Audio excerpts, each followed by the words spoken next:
Hello, we are expletives included. I'm Dan. This is Keir. Hello. This is going to be episode number 7.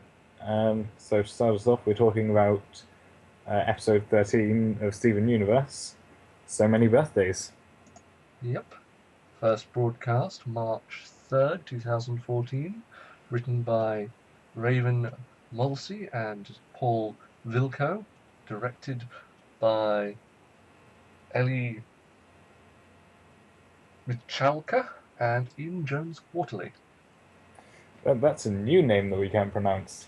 Yeah, she is the art director for this episode. And for most episodes here on in.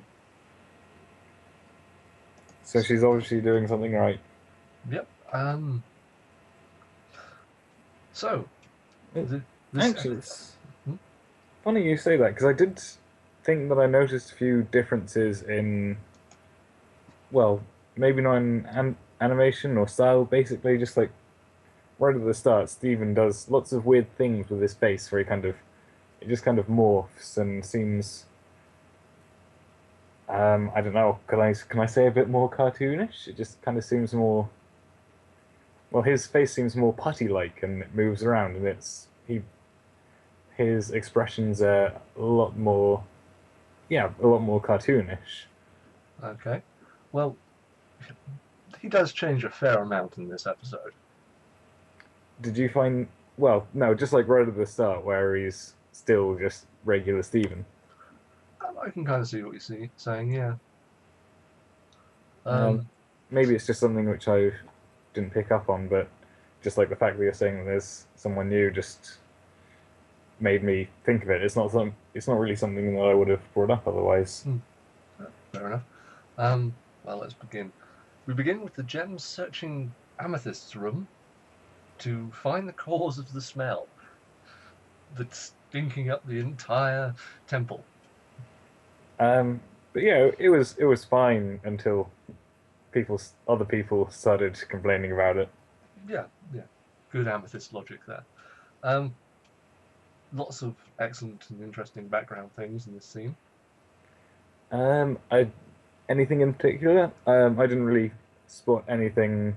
Just Um, massive piles of trash. Knights' helms, bicycles, all manner of crap. Um, and it I've turns out that never seen Amethyst ride a bicycle. might be where Stephen got his. Possibly. I think he got a new one because he had to impress. Yeah, that is true. Uh, And I don't know, I just can't really see Amethyst on a bicycle. It doesn't seem right. no, she just stole it. She, she's just ordered it. Yeah, But I can definitely see her wearing a knight helmet. yeah, and just running into walls. No, I imagine her running through walls. I think that's much more Amethyst. True. Anyway, the source of the stench is an ancient burrito, It's not ancient. It's 5 years old at least. at least, and just a few years. It's still good. It's still good. Yeah, it's just carrying certain unknown pathogens. It's still good. Um, Penicillin can be extracted from it. It's still good. yeah. And She decides to eat it. yeah, right there and then. Amethyst logic. Yeah. Then Stephen finds an old picture of um, the crystal gems, including Rose in old-timey clothes, punching a shark. Um, do you recognize what era this is supposed to be from? It just seems kind of early America, is what It's Pioneer, and it's actually referencing a famous old painting. I say again. It's actually referencing a famous old painting called Watson and the Shark by John Singleton Copley. Is there any background of of the actual painting? Is it? I It's a don't think I've ever come across it, to be honest. it's a parody of the actual painting. hmm But why was the original painting done? Why was there a guy punching a shark in the first place? There was no punching of the shark in the original. Okay. That It's sounds a bit more legit. Well, no, not a bit more legitimate. Legitimate. Sounds a bit more believable. yeah. But The original is depicting the rescue of Brock Watson from a shark attack in Cuba, mhm. and is currently hanging in the National Gallery of Art in Washington D.C. So I'm sure I'd know about it if I was American. It's fair to say it's a famous piece of work. Mhm. Um, though I prefer the Gems version, to be honest. Yes, with Garnet punching the shark. Well, who else would be punching the shark? But here's the thing: she wasn't actually punching the shark. She explains that they actually had to get the shark to pose for the photo, Well, it's a painting, not a photo. the painting, whatever. You know what I mean? It's a bit before photos. I know. I made a mistake. But I know. You're still not allowed to. Um, But yes, during the conversation about the painting, it's revealed that the gems are immortal. well, they're not immortal. Pearl does say that they can still get hurt and die. But they don't age. Um, yeah, they can live forever, but Pearl makes sure to say that they can die, and that's kind of one of the things which makes Stephen's face just go, "Oh my God!" Yeah, and then it's also revealed that they're incredibly ancient. Much older than any human. Yeah, and But the way Pearl says it, she takes infinite pleasure in that. I'm not sure if she takes infinite pleasure. She's just, it's A large amount of pleasure. okay. Yes, fine. Um, It's just like, yes, this proves my superiority over you tiny monkey-brained idiots. I think that might be putting maybe one or two words into her mouth. I think we see more of this as the show goes on. And when that happens, I'll be there to defend her. Because As you will, as a true Pearl fag. Um, then Amethyst succumbs to food poisoning and collapses. it's at this point that we're revealed to another gem power. They can get hurt and die, but they're, Immune to food poisoning. well, not immune, because Well, Amethyst is, I think she is probably throwing up. yeah, she vomits in the scene and is clearly in a lot of pain. But it won't kill her. Yeah. It's also revealed that the gems don't have birthdays. It's just not a thing that they do. Yeah, it's not a cultural thing. Because, they're over 6,000 years old. As Stephen points out, how are you going to get that many candles on a cake? Yeah, yeah. But he then, after finding out that they don't have birthdays, pledges to fight this, and I quote, travesty of injustice. He finds his new quest for the episode, yes. To bring them birthdays. And birthday cheer, which they're And obviously sorely lacking. with all the candy, cake, and ice cream they've been denied. Hmm. I don't think he quite gets the scope of 6,000 years worth of candy cake and whatever, because they just have, in like the ensuing montage of, well, not the montage, the ensuing scenes of birthdays, they have like maybe enough for one birthday. Well, he can only be expected to get so much. Mm. And I mean, I'm not a big birthday person, Hmm. so I don't really see the need for all this. I mean, Yeah, I know, but lots of people love birthdays, and Steven to me seems like the kind of guy who, well, he is the kind of guy who really loves birthdays. yeah. And Greg Universe seems to be the kind of guy who would also be like really big on throwing birthdays for Steven. Well, there's a birthday throne. And the birthday cloak and crown. Yeah. So Yeah, it's pretty obvious that Greg puts a lot of effort into birthdays. Kind of like Laurie. Say again? Kind of like Laurie. Hmm. Um, but yeah, uh, I mean, Stephen put a lot of effort into this. Hmm. But they don't really. The gems don't really understand what's going on. No, Um, First off, we have a birthday for Amethyst. who logically would be the one who'd like it the most? Hmm. Um, I think most of it's pretty forgettable. The only bit that really stands out that I kind of like properly remember is Amethyst is essentially wearing her birthday hat like a cone nose, which Yeah, I'm not sure if she's doing it specifically to mock Pearl's pointy nose, but it is hilarious when she just kind of goes right up in Pearl's face and just boops yeah, Pearl's nose and her fake nose together. I love that moment. That was just perfect. yeah, that's humorous. They go through all manner of things. There's a pinata, Oh yes, the pinata. which Amethyst hits into the ocean. Because she thinks that the aim of the game is just to hit the pinata, and then it's revealed that after it's been thrown miles and miles away, that there was candy inside, and she just seems Amethyst is distraught by this news. Yeah, because Stephen didn't share. Well, he didn't. Stephen didn't have any either, but it's just like you had candy and you just didn't just give it to us. Why would we work for these things? Just give it to me. It's not even that. It's like why would you? It's not that you put it in the pinata for us to get. It's like why did you deny us this? Yeah. Why did you keep this from us? Um, yeah. Then we move to Pearl's birthday. Um, and it's at this point that I think maybe like the developers or the creators of the show are trying to tell us that clowns are creepy. Is that a thing that has to be told?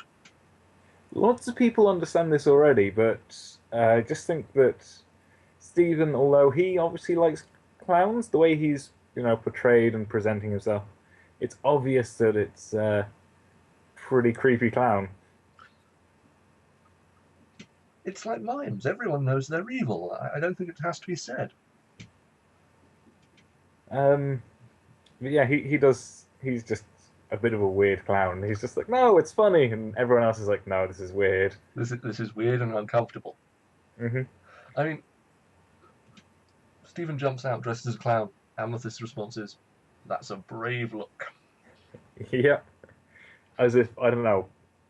Just is she implying that it's just weird and well, you'd have to be brave to walk down the street looking like that, I, or I, just it's war paint, but going into battle.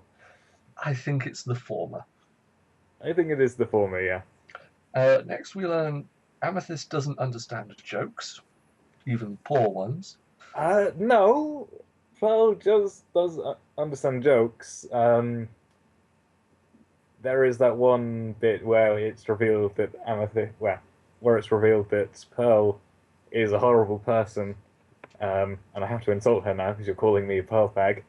And Garnet says, it's like, we can keep the lion. We kept Amethyst. And Pearl finds that hilarious. She obviously gets jokes, just not the Just not Stephen's terrible clown jokes. not the clown jokes. Um, I think the joke does actually go, why did Pearl throw butter out the window? It's like, Hmm. and everyone just kind of doesn't understand this joke, and it's just like, why would you throw butter out the window? What did you do? What did you really do that? Oh my God, Pearl, what's wrong with you? And Uh, again, Pearl looks really, really upset yeah, and by this joke. It's like, are you lying? Why are you lying, Stephen? I think if he hadn't said, why did Pearl? If it had just been, why did the man? Um, I'm not sure because it's still maybe that would have been better, but it's like I assume that that would have just gone. I was like, what man? Who are you talking about? Why are you hanging around with strange men who are throwing butter? Is your father doing this? Do we need to talk to Greg? It was Greg, wasn't it? You can tell us, Stephen. Yeah, well, tell us about Greg's weird butter habits. Moving swiftly on. After an awful Uh, pie gag, which yes, the pie in the face gagger. It's like, oh, I sure do hope I don't fall. And sure enough, he does fall, but it's okay because Pearl catches him. yeah, and then he just dunks his head in the pie. And again, it's like the same scenario of the pinata with the candy. It's just like, I sure do hope nothing happens to this pie. And Pearl's like, yes, me too. I really want to have this pie. Yes, she specifically says she enjoys pie. And slapstick humor is probably one of the things on the list that they don't understand. Which is weird because that's the basest humour. Everyone gets slapstick. I don't know. I guess it's just a human thing. Humans are weird. Um, but yes, so the gag fails, and then to try to make up for it, Stephen just rams his face in the pie. Yeah. And Everyone is distraught again. yeah, and sort of Pearl is distraught and they leave. But Stephen's Oh yes, no. Pearl goes up to Garnet and says like, "I'm scared. I want this to stop. Please make it stop." yeah. But Stephen's determined to have the ultimate birthday for Garnet. Hmm. For this one, he needs to pull out all of the stops, Yeah.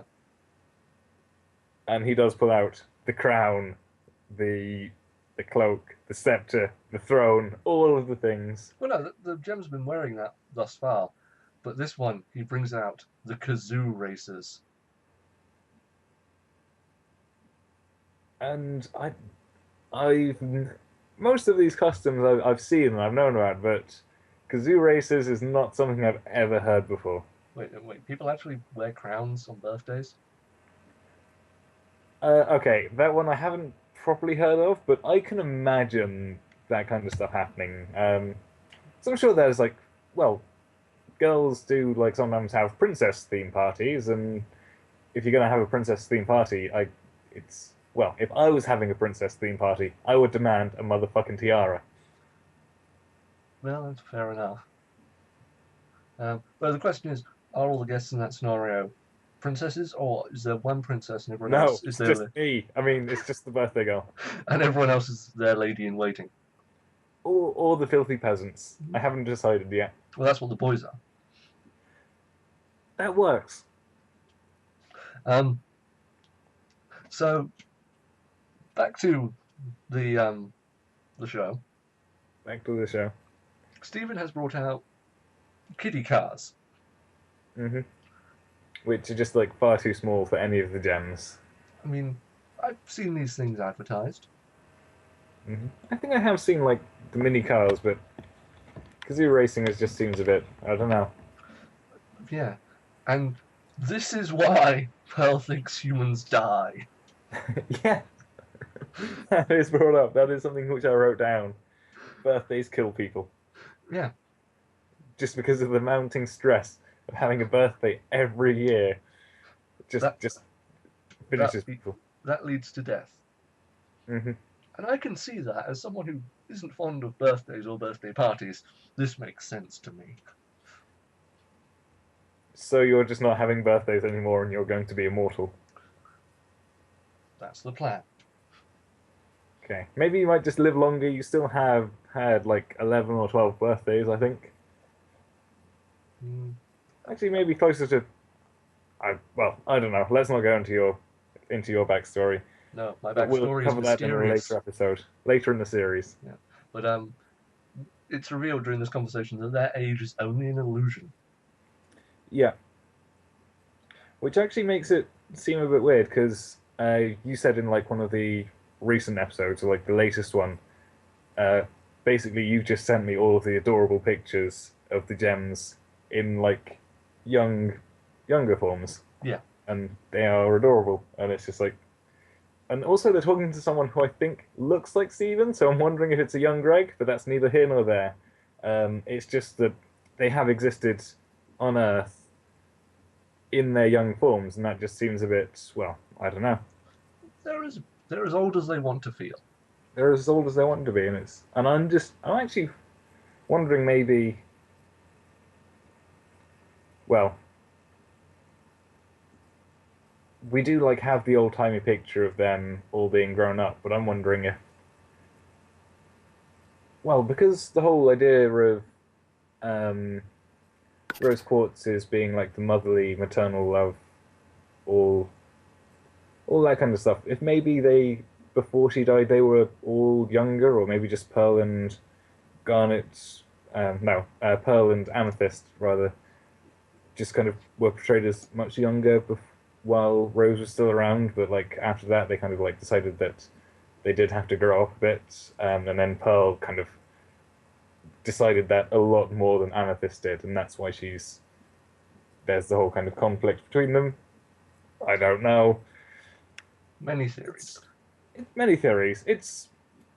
I don't know. It's not really a theory. It's just like an idea of maybe something that could have happened. I mean, Garnet does specifically say in this episode their age is only an illusion. Yeah. So, in the episode that we've kind of been talking about, Story for Stephen, the one that just aired for us, the gems as a whole are portrayed as more useful. Amethyst kind of looks like she's 5 or something, tiny wee.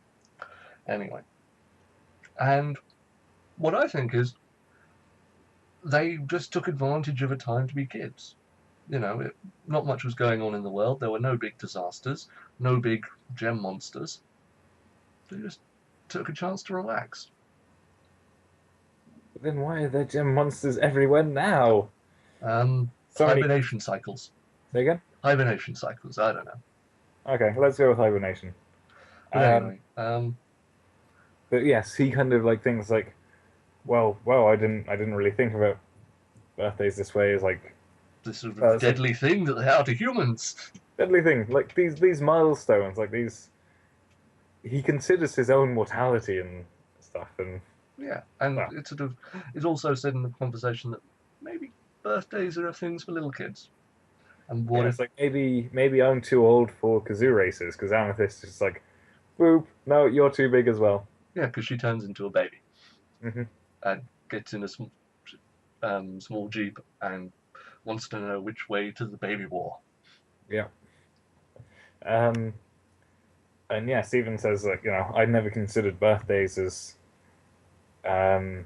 markers of things that I wouldn't be able to do anymore, or something along those lines. Like each year you get older and there are less childish things you can do.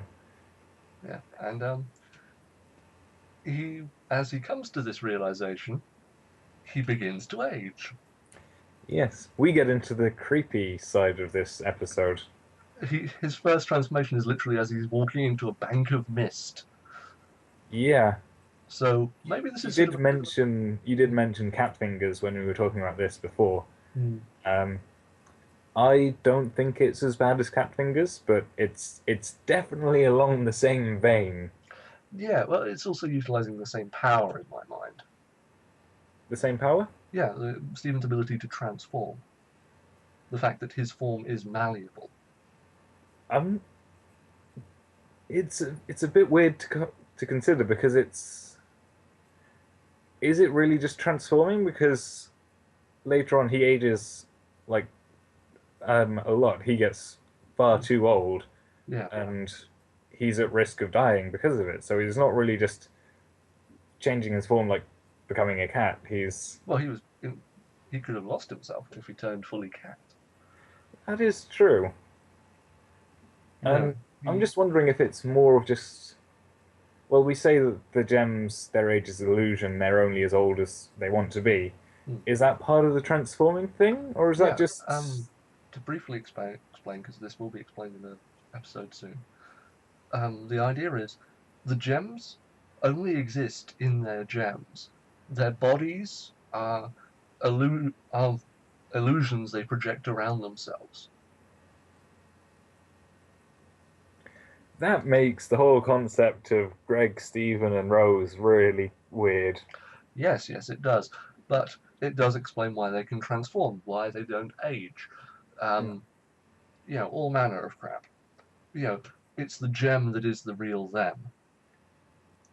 So, with Stephen being this hybrid, his form is malleable to a degree, and he can't control it. And that's why his age fluctuates in this episode. In my mind, I'm only hypothesizing.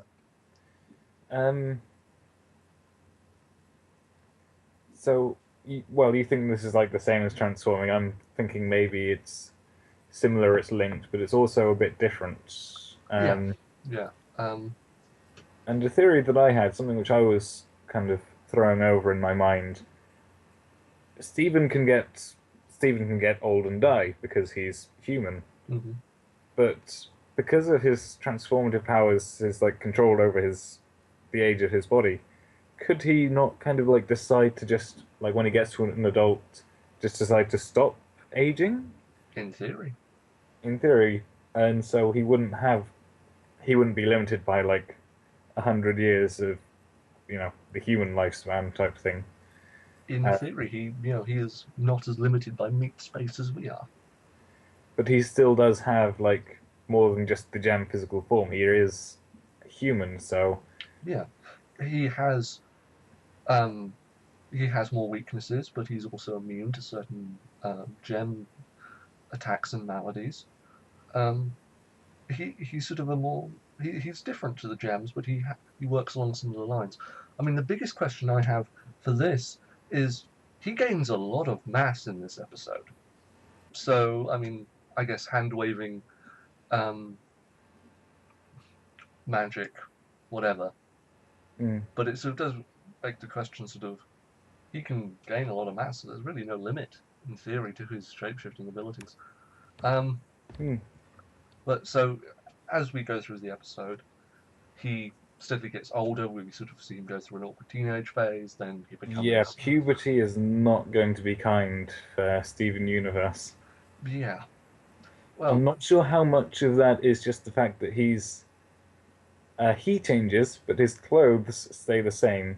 yeah. Though he Uh, does change his shirt at one point yes, to um, become a pro beach hunk. yes. He says he basically understands that he's getting older. He needs to choose a career. Mm. He chooses professional beach hunk.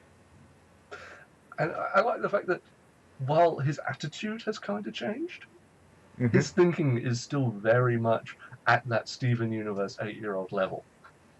Yes, it is. There is no new data involved in getting older. It's just Clothes, a clothes shop. Like these t-shirts have lines on them that these are careers. Which one do I want to go for? surf master, love doctor, professional beach hunk. Hmm. Um, then he decides to get a donut, Uh, and he turns into Danny DeVito at this point, as far as I'm concerned. Pretty much, but um, yes, he has an unkind puberty, but like as a man, Stephen the man, he does actually seem he gains stubble, which he then loses when he becomes Danny DeVito. Mm. Um, and he seems like, if he was like wearing not the professional beach hunk t-shirt, actually wearing something maybe kind of more adventurous, he could like properly pull off something like the Indiana Jones look, I think, and he could look like a pretty badass adventuring gem warrior. Yeah, yeah, he's pretty much a badass in his 20s. Um, so he continues to age. Really, the stuff as he's aging is pretty dull, in my opinion. Um, Yeah. and but eventually he sort of Oh, we missed something. did we? He walks past the arcade. He says, like, I can't play junior whack-a-mole anymore. I need to play just regular whack-a-mole.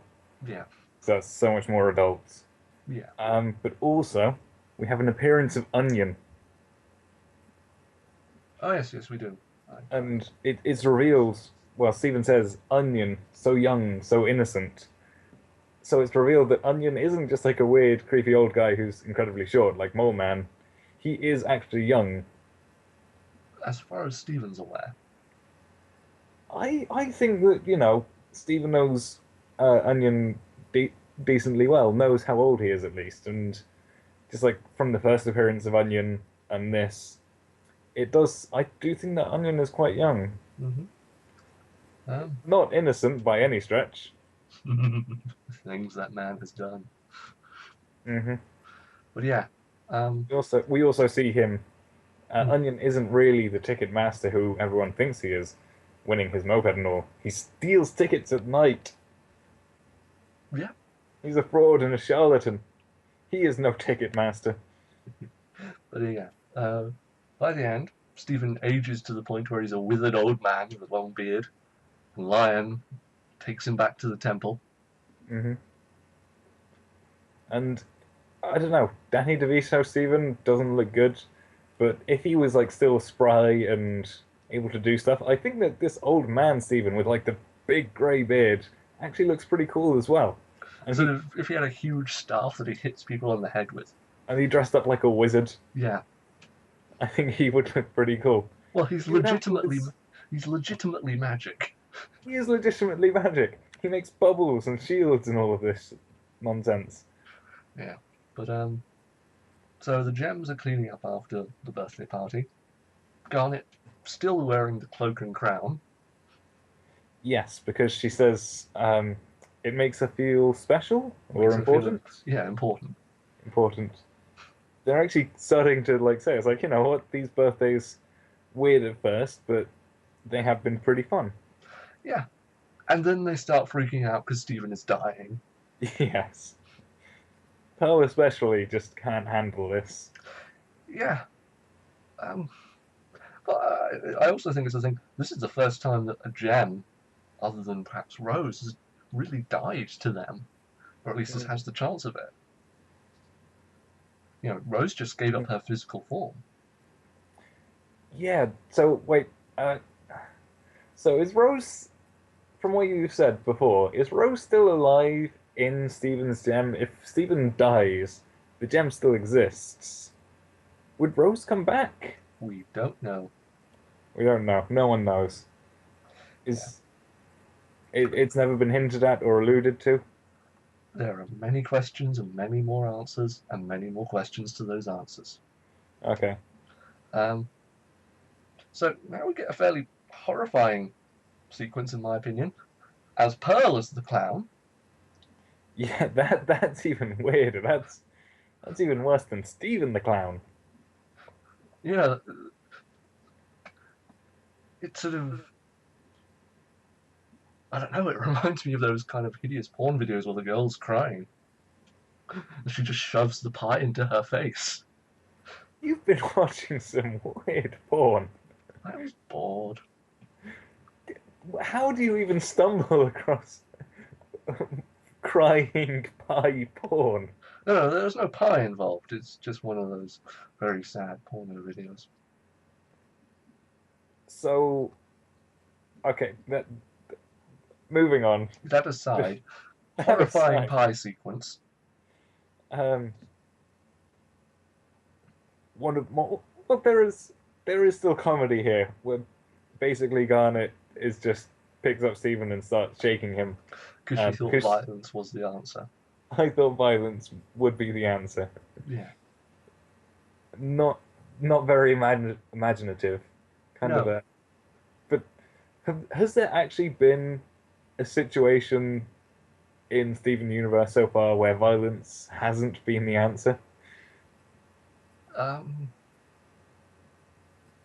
well, I can't think of one. Arcade Mania. Arcade Mania. No, Steven uses violence to break, The to machine, I smash the guess. machine to get Garnet free, Okay, fair enough. Fair enough. Yeah. and This is. that allows her to be violent against all of the drill bits Hmm. and save the day. So this is the first time violence hasn't been the answer. And Garnet doesn't know what to do. Yeah. So the gems start arguing.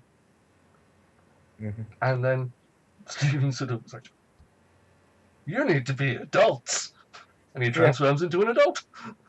yeah. He just, you guys need to grow up, seriously.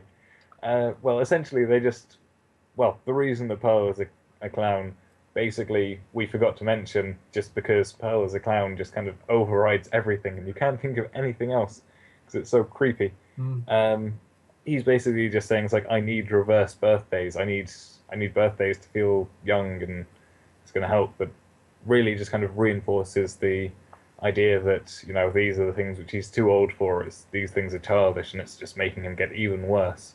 Though I do like the fact he had a clear line of logic there. Hmm. Um, We also missed the part in the Big Donut where he says to Sadie and Lars that I need reverse birthdays. You're gonna have to help me into my birthday suit. yeah, You didn't like that joke? not really. I don't know. I thought it was quite fun because it's just subverting expectations. It's um well something which is said just completely innocently, and just Mm-hmm. if they knew it was actually Stephen, then it would have gone down completely different. We know that it's Stephen. We know that it's completely innocent. Um, but we know why it's just so completely wrong for him to say it. Yeah, and I think if it had been another episode, I would have found it quite funny, but I'll explain that, my reasoning for that, when we get to the end. But Mhm. so Stephen's age starts fluctuating. Um, he sort of transforms into an adult, a teen, to an old man, to a teen again, until Um, he's fluctuating, but then essentially it's just again Pearl who mm, saves the day yeah, um, you by need to, saying, it's like this is what you are to us. You're sweet, you're kind, and you're only sometimes obnoxious. yeah, Um, and Amethyst kind of says it's like, yeah, that's why else would you throw us all the birthdays? And it's like Stephen is that's really how you see me. And he kind of realizes, that is who he is. He is Stephen, yeah, and that's and when he returns back to his normal self. he realizes he's actually pretty great. Yeah, And it's a lesson in self acceptance. yeah, until we've panned down and it's revealed he still has grown up legs. Yeah, that was just, and then he dances. Yeah, That was a bit weird. yeah. Um, That I well visual joke that I didn't really get. hmm. So, what did you think to this episode? Um, it's it's building on the whole gem mythos. I think it's. I'm not sure. Is it like the first part where it's like said in the show that they don't age, or is Yeah, I'm not sure because we've talked about it a lot. this is the first time it's revealed. Hmm. Um, so yeah, that's kind of like a new interesting thing that's just been revealed, and maybe if I didn't know that, then it would be like a pretty interesting thing. Um, and but it's not one of my favorite ones. Um, it's kind of a letdown after Giant Woman. I think just because Giant Woman was like properly like high fantasy and built on the mythos, and it was light-hearted and it was fun and everything. This one's just kind of a bit more morose and solemn and sombre and all of those words. Yeah, It's not high fantasy. It's kind of got sci-fi a bit, but it's just like not the fun, high energy Steven Universe stuff. It's the kind of when it's trying to be darker, and it just doesn't feel like that's not kind of like the themes and the storylines that they should be going at. It's not their forte. It's I can see why they think that it's like necessary, and it probably is, and it's good world building, and it's not everything can be happy all the time, but I just felt like this episode wasn't playing to their strengths. yeah. Um, this is flat out the first episode I dislike. Um, I None of the jokes work for me. Visually, it looks bad to me. Not that the art is bad, it's just visually, with the muted tones, it's uninteresting, it's dull, and then you have things like the creepy Pearl clown. It's very grey, this Mm. one. And a It's lot of it's at night as well. And yeah, even the party scenes, which, if perhaps they'd done them in a way, even if they were falling flat with the gems, we still saw these were, a happy thing. It's not a grey morning. There was actual colour to everything. It would have worked better, I think. But overall, I just don't think the story being told works. I think you can have a crisis of maturity without this silly contrivance of birthdays. mm, You know, yeah, maybe you actually have the gems telling Stephen to grow up. Maybe you have them go, Stephen, you are a crystal gem, you need to act like it. Because they're very much trying to get him to be a crystal gem. And then he grows up, and then, whoa, there's this weird fluctuating thing, and actually we need to accept Stephen as this, as he is now. I can see them. I could probably like see a way that they would spin this, that they do kind of, well, maybe something like he brings just like the ukulele along on the mission, and we'd Yeah. like see something new and great and fun, and he's like, you need to grow up, and then like the next morning he wakes up and he is like a teenager, and then maybe the next morning he wakes up, he's an adult. The next morning he wakes up and he's Danny DeVito. Yeah, Um, they could have structured it so that in such a way that actually he messes up on a mission because of his silliness, as he has done in the past. But the gems have to accept him doing that because that's who he is. mm, That's a far better message for the episode. And you could still work in all the lore and all the interesting stuff. I think the only joke you couldn't have had was the birthday crown. mm, I don't know. um, I think it's a shame because, as you said, this is coming off a high watermark episode. And this just feels like just not on par. mm. This is probably the one. There's very few episodes in the show that I flat out dislike, and this is one of them. There's maybe 3. So Well, that's a bit of a shame, but let's talk about. not wanting to leave it on a low note. We've got a bit solemn in our roundup. Yeah. Let's move on to the next episode. So yes, now we're going to move on to Lars and the Cool Kids, which is episode 14 of Steven Universe. First aired March 10th, 2014. Written by Lamar Abrams and Matt Braley. And directed by Ian Jones Quarterly. So, this episode begins with the gems looking into a lagoon. Mm-hmm. And being the ever vigilant guardians that they are, Stephen is in the lagoon, jumping on things. jumping on things. Of course, they do point out that it's very dangerous and that he should get out immediately. Yeah, given it's people eating moss. Yes, carnivorous moss, which is actually probably one of my favourite monsters from D&D that I never get to use. The grass. Not the grass. Just, there are lots of carnivorous plants that you don't see. Mm. There is a general lack of carnivorous plants in the world, though. I think we can probably blame that on Little Shop of Horrors. So that's a great movie. Exactly.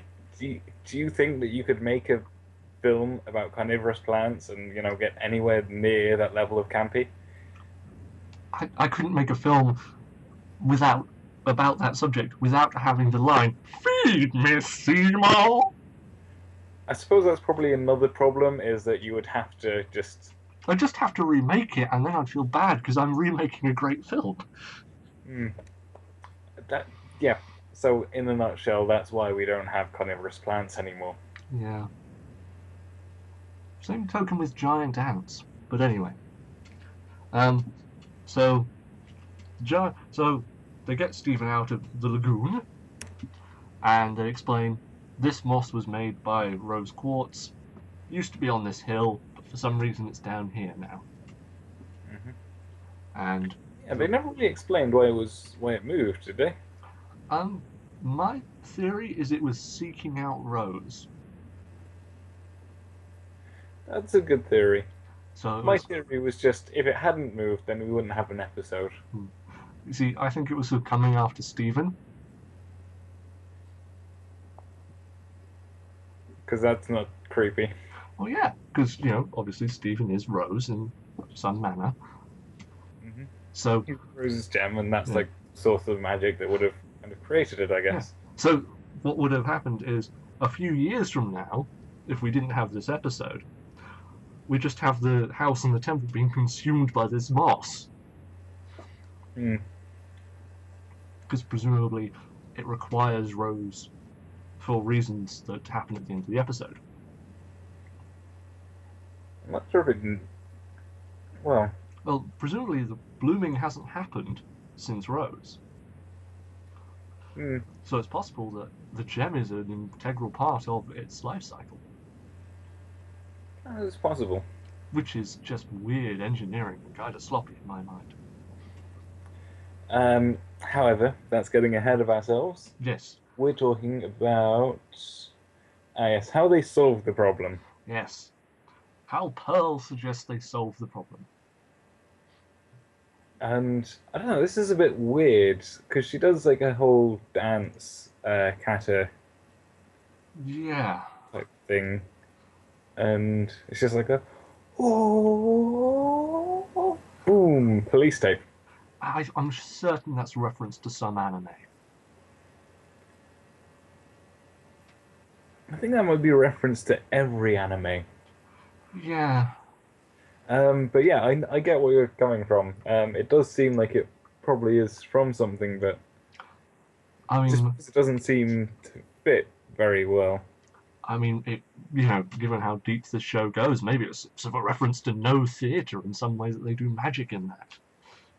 Mm.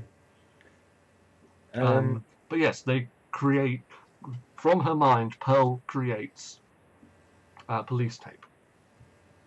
so he used to block off the entrance to Dead Man's Creek. Yeah. Which, first of all, why do they have a place named that? It's never really explained.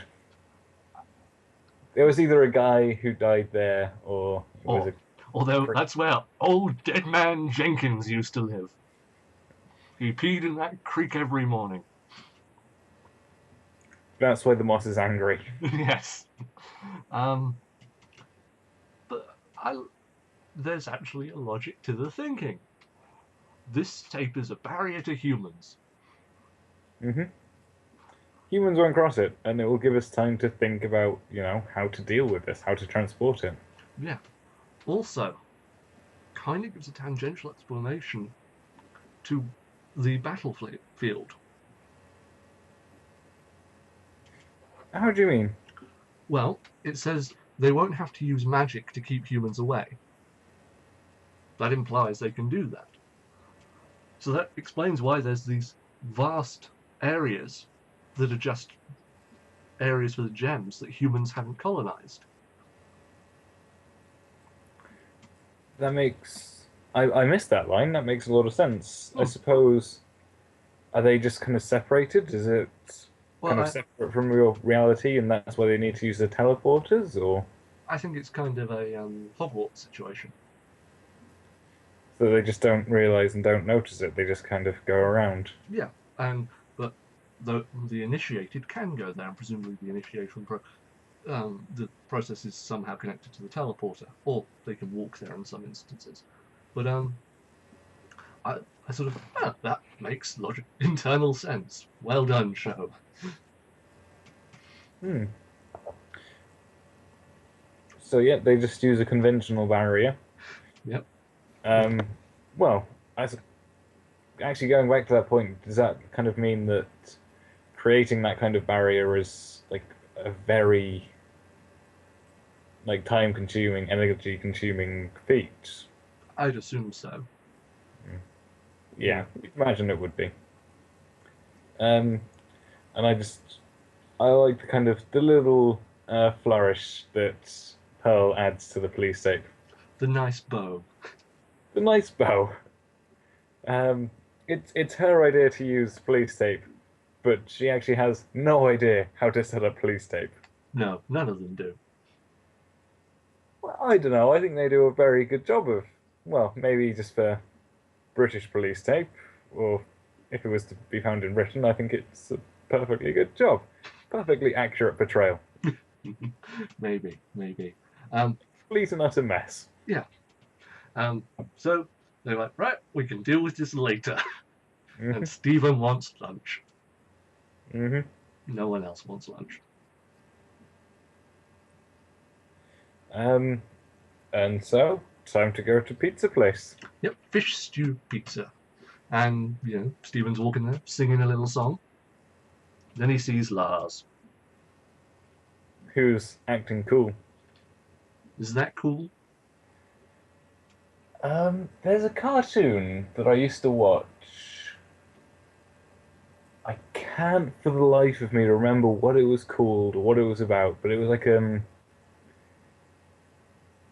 but it feels exactly like this. Actually, thinking about it, I think there are loads of parallels to this episode. Hmm. It basically felt like kind of like a clone of Recess. Okay. And there was this one episode where there was this the one guy was trying to become friends with the cool kids. Hmm. And basically, like throughout the episode, it was just like people. There's like the sciencey one, just like had the kind of tool which you use to measure how like wide someone's brain is. I can't remember or how wide their head is, and they would just like use those to just see just how big the platforms were on the cool kids, like what they were wearing, sciencey things, Hmm. and they basically dressed up the one guy to be like the ultimate cool kid, and then basically the cool kids walk out of somewhere that I'm hoping is just like a pizza place, just see him doing nothing, leaning against the wall with his leg at the perfect angle to represent coolness. And they're like, "Hey, this guy's pretty cool. What's your name? What are you doing?" And he kind of ingratiates himself with the cool. Yeah. And that's, and I'm just thinking maybe there is like a parallel. If I could remember what this cartoon was called, um, more than just Recess clone, we could maybe see if there is like a proper connection there. We could try and search it out, but unfortunately, I can't. Because there's so many shows like that. Mm, And probably we watched all of them. a fair few. I mean, I don't know if you remember the show The Weekenders. Rings a bell, but I can't.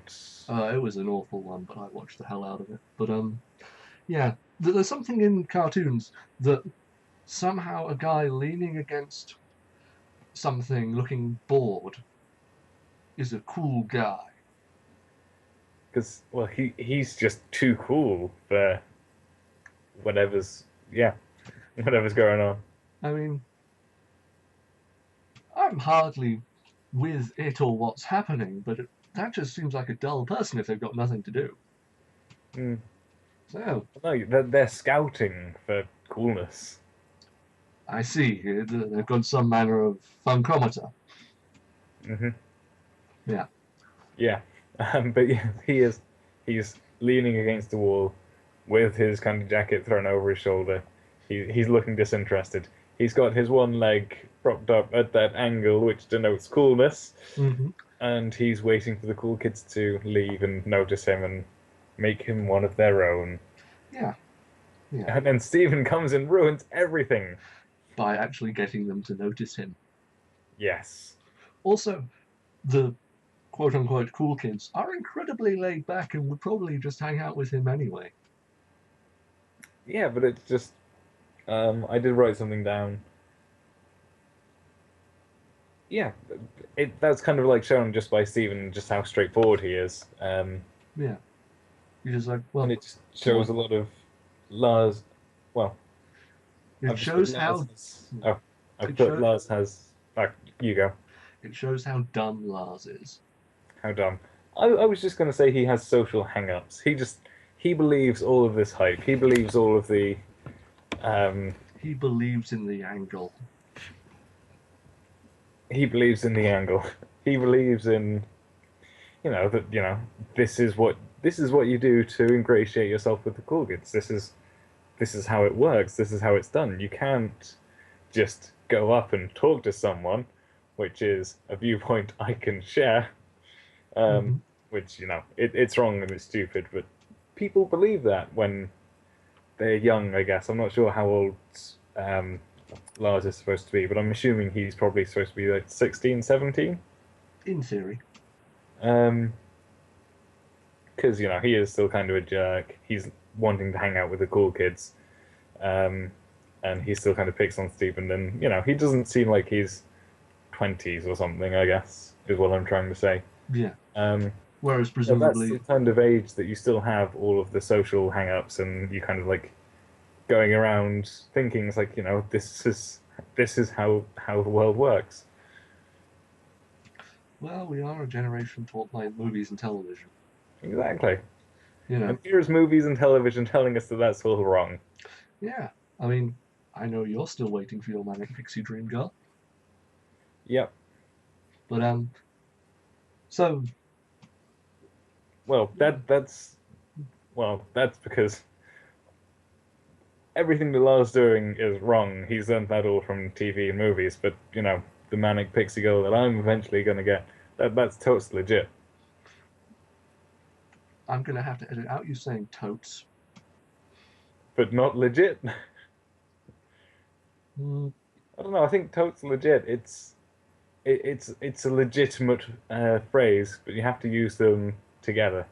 no, it's not a legitimate phrase. Okay, edit it out then. Yes. We'll pretend it never happened. Well, I'll save it just so I can feel an extra grain of scorn for you. But so Stephen bypasses all of this social awkwardness and goes, "Hey, Lars is a cool guy and wants to hang out with you. Let's get pizza." At least that's what I assume he says. Probably something to that effect, but probably not about pizza. Well, he Oh, does. actually, then again, he still hasn't had lunch. Yeah, that's why he came there. He wants pizza. But I don't know.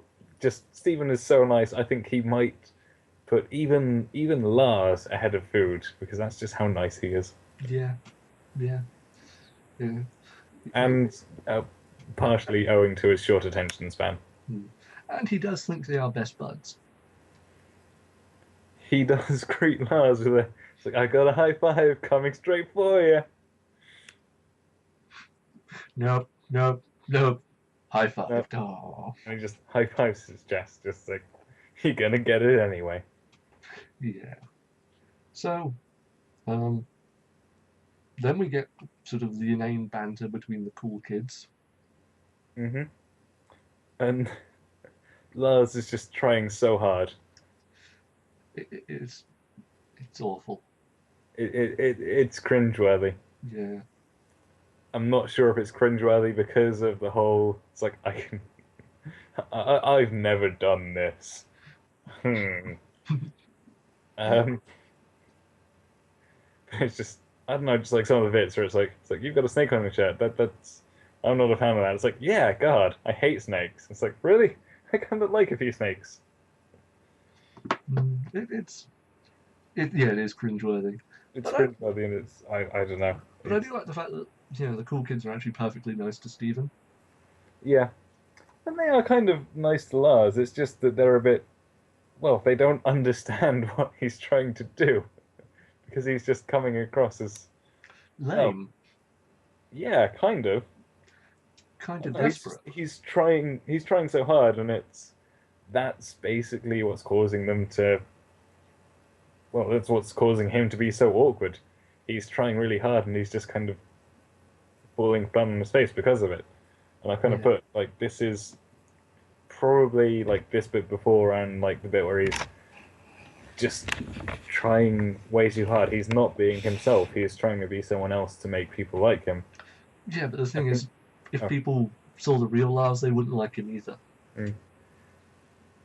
But yeah, I think this is just like from the creators of the show. It's just this is a lesson which you can learn about friendship, and I don't know. For some reason, a cartoon giving lessons about friendship just kind of seems right somehow. I can't think of a proper reason why, but You can't just think of seems another example of a cartoon can't which, think of another example of that happening anywhere. yeah, well, yeah, it's time this difficult issue was addressed in television. Um, but actually, something which happens later as well. It just kind of feels, I don't know. I maybe like one of Lars's big character traits is that he is always just trying too hard. If you say that we do like have an episode which I'm not sure if it's dedicated or just like says quite a bit about Lars when he was younger, I think that if he is just like more of himself, then we might like him more, and he will be kind of less of a jerk. When he's a jerk, it's like he's trying super hard to be a jerk, and there are moments when he's lets his guard down where he's not like trying, where he's not being a jerk, and you just kind of get the idea that deep down he probably is like a nice guy. And I hate myself for saying that because Lars is just a massive jerk. But Well, no, I think that deep down he might actually be decent, but he's got a lot to prove. yeah, um, yeah. Um, should be noted that um, well, let's actually introduce the cool kids. We have Buck Dewey, the son of Mayor Dewey, Hmm. a man so laid back he's horizontal. Yes. You know, I don't often sort of try and place a chronic stoner, but he would be it. You know, he's all No, maybe I don't. He's the kind of guy who would take drugs or marijuana, whatever you want to call it. Well, no, he would smoke weed and you wouldn't see a difference. quite possibly. Um, then we have Jenny, one of the pizza sisters. Hmm. Um, you know, not much to say about her. She's kind of um, Well, she's kind of the most active she's of like them. the ringleader, like not the ringleader, but Yeah, she's like the strongest personality. She's the one who like decides what to do. yes. Maybe it's just because she's the one who's driving. And, you know, the attractive woman generally leads a pack of men by the nose. Yeah, but Buck Dewey, does he even realize that she's a girl? That's a good question. I don't think he does. Hmm. And then there's Sour Cream, Hmm. who And whose biggest characteristic apparently, oh, whose biggest characteristic is he wants to be a DJ. the, well, he does like say at least twice, like, yeah, I can rave to this. Yeah, Does he want to be a DJ? Is that like a thing? It does. It's not yeah. really mentioned in this episode, but I can't remember. It's certainly a big thing about his character overall. and apparently he's got a backstory with Onion. Yes, so much of his backstory is being shown. It's quite interesting. Yeah, sour cream and onion. You would never guess. Yeah, yeah. Um, but also they have similar hair color and similar skin tone. Are they brothers? Is that kind of ever Yeah, talked about, or they're stepbrothers. they're stepbrothers? Okay, that's fair enough. Hmm. Um, Um, right. So after sort of driving around a bit, talking bollocks, they decide to go to. well, Um, they remembered that the beginning of the episode happened, and that they should probably come back to Dead Man's Creek with the carnivorous moss. Yeah, yeah. I believe they call it Dead Man's Mouth. Dead Man's Mouth. Yeah. Oh yeah, because it looks like a mouth. Or some dude died there. They forget the specifics. One or the other. Um, so they go there. Oh, actually, one more thing. While they're driving around, they see Mayor Dewey, Yes. who is Buck Dewey's father, Yes. obviously. And he kisses a baby, and it's just weird. Well, the It's a whole. weird scene. I think the line he says is, "And another reason you should re-elect me is I like babies. Oh look, a baby." Moi. Yeah. It just, I don't know, it feels so weird, but it's a thing which happens. In theory, I've never seen it myself. I'm fairly sure I've like seen the Pope kiss babies. Yeah, but he's the Pope. People think he's magic. Well, he, he's got to have at least some kind of Christian magic. Well, you know, he can. He's at least level 1 divine caster. I guess we can agree on that. And, you know, well, no, we can't really say anything without getting political and topical, and it's ground we shouldn't tread. Yeah, that's for Um, another show that we may or may not make. let's talk about, well, okay, so Mayor Dewey is a bit,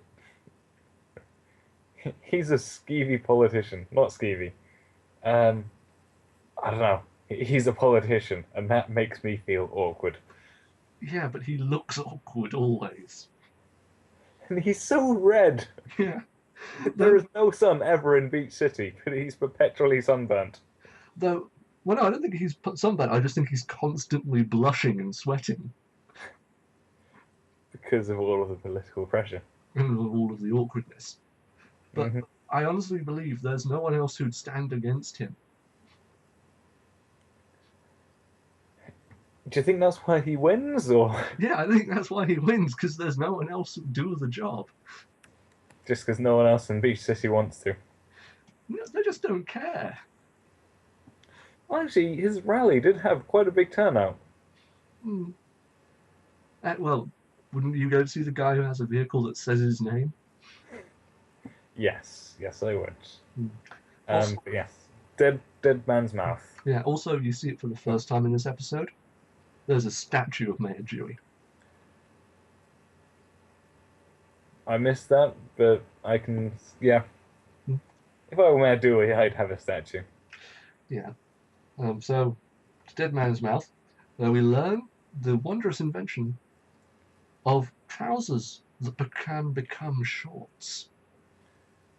Yeah, I've had those for a while. It's truly magical. I thought it was just a thing. Yeah, but you know, not much else to say in this scene. Um, Well, I suppose people get eaten by carnivorous moss, but that's not important. yeah, but that just pales in comparison to the trousers that become shorts. Yeah. Um, it's kind of a scary scene, I guess, because People being engulfed by moss and dragging them under. well, not that bit particularly, but like the bit where they're dragged out and they just seem kind of lifeless, and they're just desperately trying to claw the moss away, and like every time that they do, it's just because it's what we see. It's the girl. What was her name? Jenny.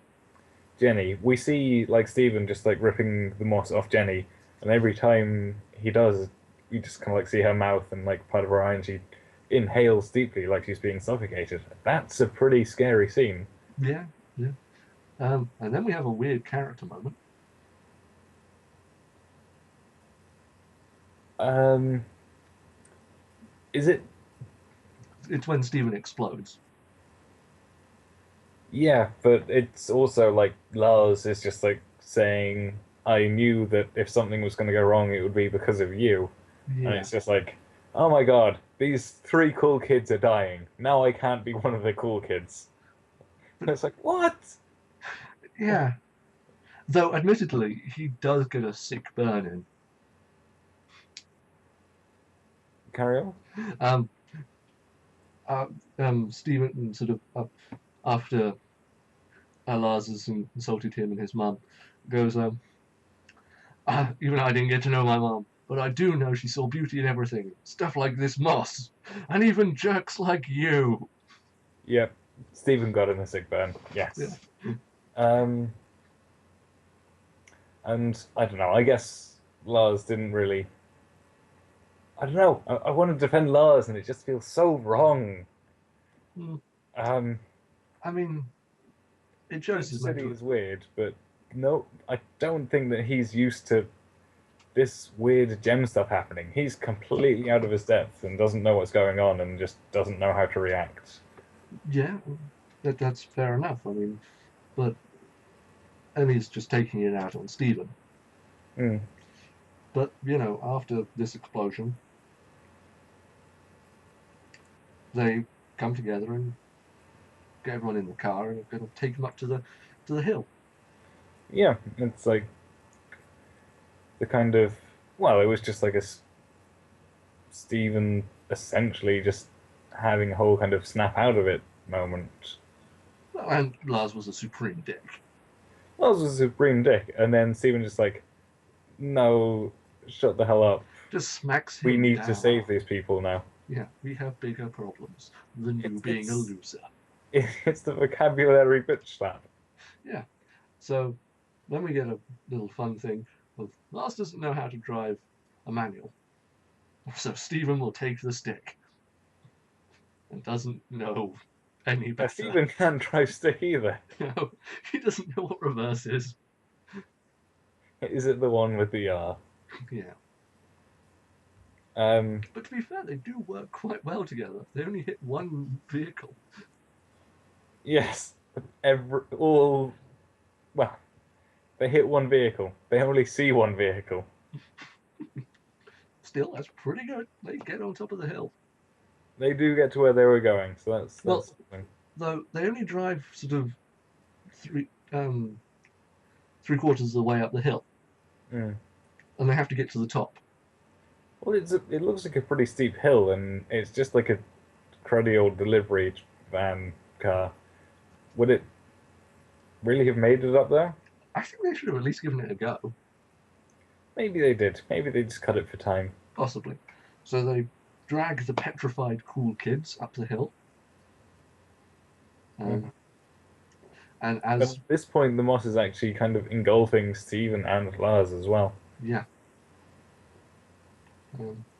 and then once they're all engulfed, Oh, well, actually, there's one moment where we can essentially just um, go back to rather disliking Lars for the moment where Steven's like getting engulfed and Lars is almost entirely engulfed, and it's just like his face left, and he's just like, Steven! And it's almost like he's gonna say, it's like, I'm sorry for everything.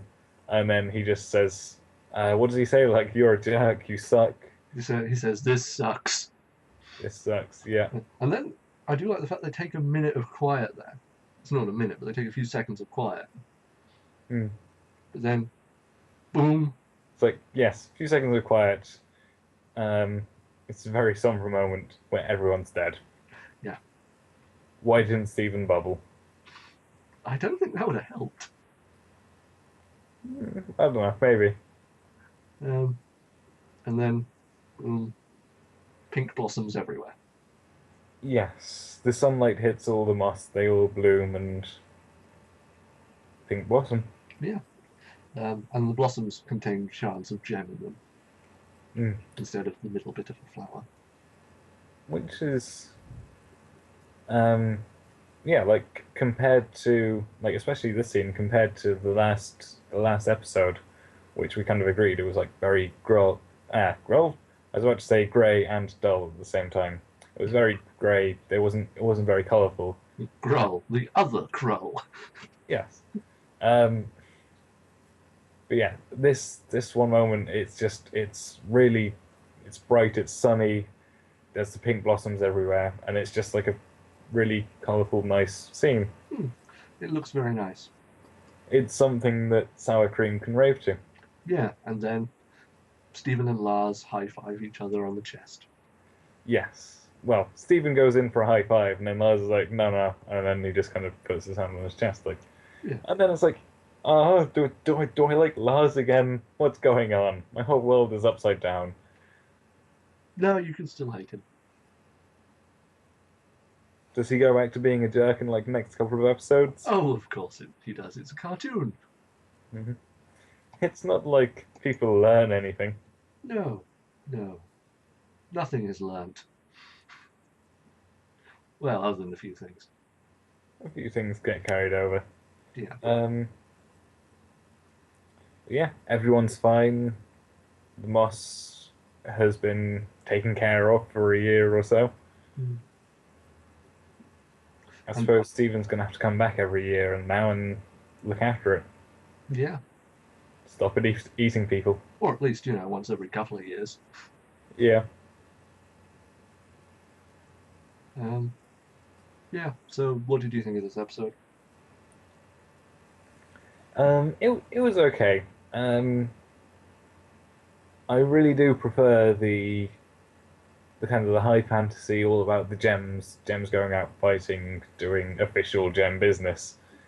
This one was just like a beach city with the boring, mundane humans. Hmm.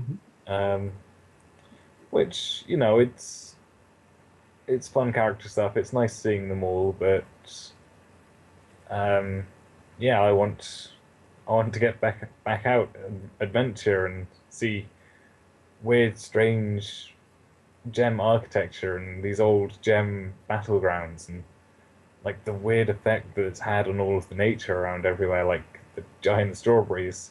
Hmm. Um, And the man-eating moss. well, the man-eating moss for the most part, it's just man-eating moss. It's only like the last minute or so. Like I said before, I really like the scene. It's like really colorful. It's really pink. There's the crystals in all of the flowers. Hmm. It's a beautiful moment, but that's like 1 minute, if that, right at the end. It's not much. It's yeah, it's beautiful and it's great when it's happening, but that's just like the tiny bit at the end. It's not the whole show, Yeah. which we have seen before. Like again, going back to Giant Woman, like the majority of that episode, it's all amazing design, really colorful. Everything's just beautiful to look at. Hmm. We just get like we get a little taste of that in this episode, which I really liked, but the majority of it is just Beach City. Yeah. Um. Okay. Well, I probably feel sort of a lot kinder towards this episode due to the episode before it. Hmm. I really don't like so many birthdays, so this is a sort of light episode that's some of the banter is a bit funny and the characters are fine. It's not a great episode, but it's a fine sort of middle of the road episode. Yeah, it feels like a break episode that's come right after a break episode. I probably would have treated this kinder if it was in the middle of like an action episode to this episode and then an action episode. Hmm. But like coming off of just like another, it's just two kind of boringy, just life in Beach City episodes in a row. Which And is weird because we've got 4 action episodes coming up in a row. yeah, I think I probably would have treated this kinder if it was Hmm. in the So middle. maybe that's just a scheduling thing. Mm, which is true. So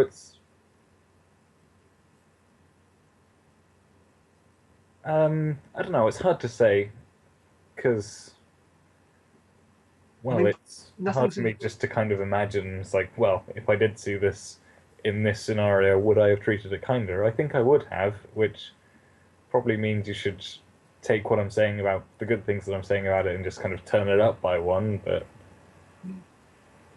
yeah, Nothing exists in a vacuum, so you have to take it with where it is placed, and that's kind of why it's interesting doing what we're doing with you is you're doing it in order.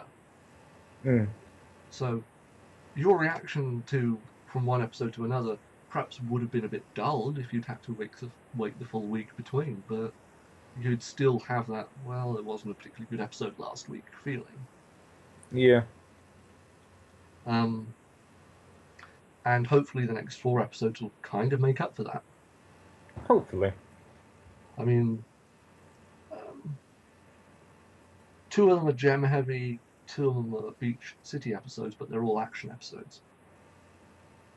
Well, we're just going to have to wait until next week for me to talk about those ones. Yeah, so I think that's pretty much everything about Lars and the Cool Kids. Mm-hmm. I mean, I will say one thing for future things. The Cool Kids do come back a couple of times. Yeah, this is kind of an introductory episode to them. And they're good characters then. But maybe it's the placement, maybe it's just the episode overall. Kind of, they don't work to their full potential here. Mm. So lead us out. Yeah, I'm hungering for some more action beats. Something you can rave to. Something I can rave to. That's exactly what I want. But yes, this has been Expletives Included with our Steven Universe Rewatch vlogcast. Thanks for listening. I've been Dan. This has been Keir. Good night. Good night.